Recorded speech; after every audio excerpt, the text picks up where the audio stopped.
Hey guys, and welcome back to the channel. In today's video, I'm going to be talking really quick about Pokemon cards and fake Pokemon cards. So a quick story. Recently, my son and I went to go pick these cards up off of Facebook Marketplace. I wouldn't recommend picking up cards from Facebook Marketplace at this point, just because you don't have the buyer protection. For instance, with PayPal, you have goods and services, and if something isn't what you would expect or isn't what was described, then you can get your money back via dispute. So I would firstly recommend, if possible, to go that route, unless you're purchasing from a reputable source or you are pretty good at determining whether cards are fake or if the grading is correct to what they describe. So yeah, first off, we drove to get these cards. It was about an hour away. We found the person on Facebook Marketplace. I discussed this with the person pretty thoroughly. Everything seems fine. They talked and described the cards really well.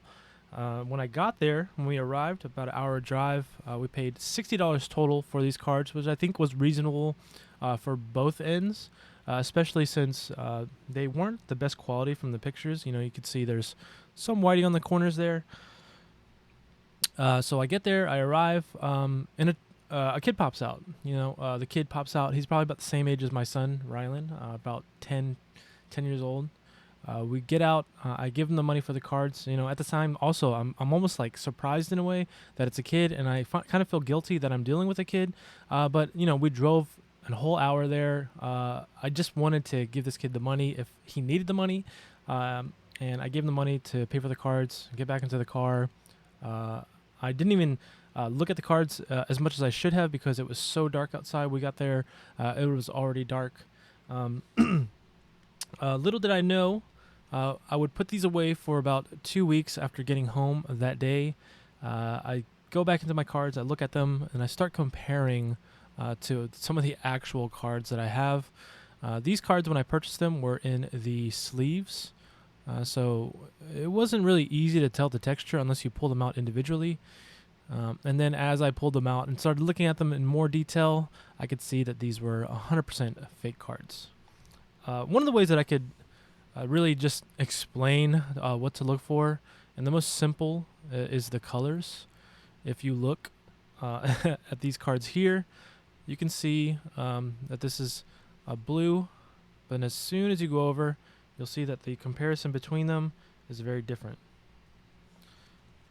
So I'll lay these out, and I'll put this guy in the center, and you should be able to see which is the fake and the real card. So as you can see, by looking at these, the blue of this card is very different. Oh, sorry. So you can see the blue of these is very different. The color sticks out way different in these cards, and you can kind of pick it out right away. So obviously this is the real card here, and this is just a basic common card. And then we'll take a look at the other cards, and these are obviously fake. Now the colors are fairly spot on. You know, when you compare them at face value, they look really good as far as the colors go. But what really sells it off when you first look at these is if you look a little closer. We'll try to get closer on these. The images on this are very blurry in comparison.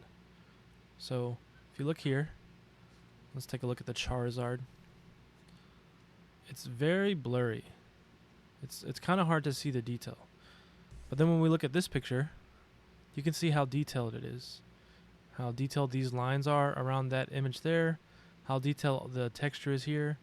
If you look at this guy, it's got a little bit of blurring. The text is okay, but you'll see that it's got some kind of like hue around the letters.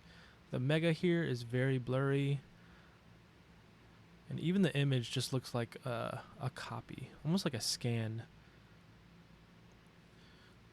And even the text, when you look here, has kind of a hue around it. So it doesn't match it 100%. Another thing you'll notice is that when you look down on the card, it's very slick. I mean, the texture of it is very different. When you look at the legitimate Pokemon card, this looks almost matte in a way.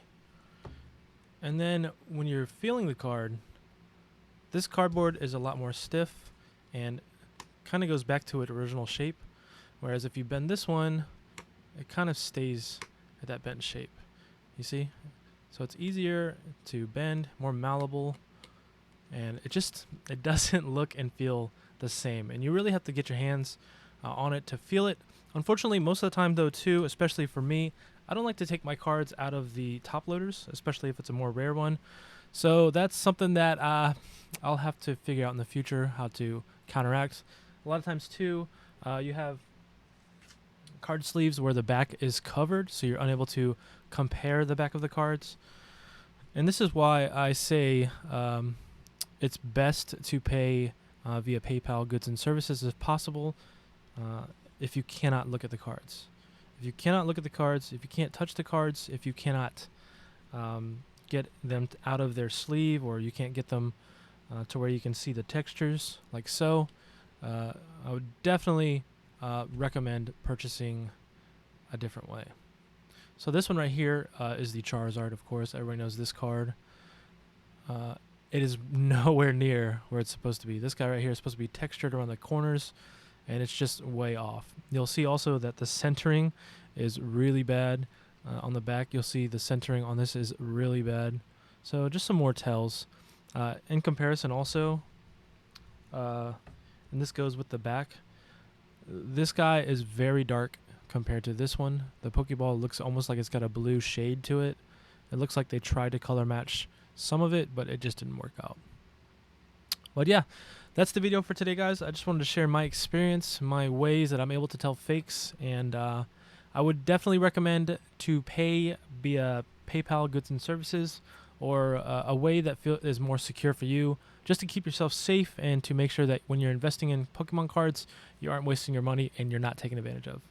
Well, guys, thank you so much for watching. I'll see you guys in the next one. Peace.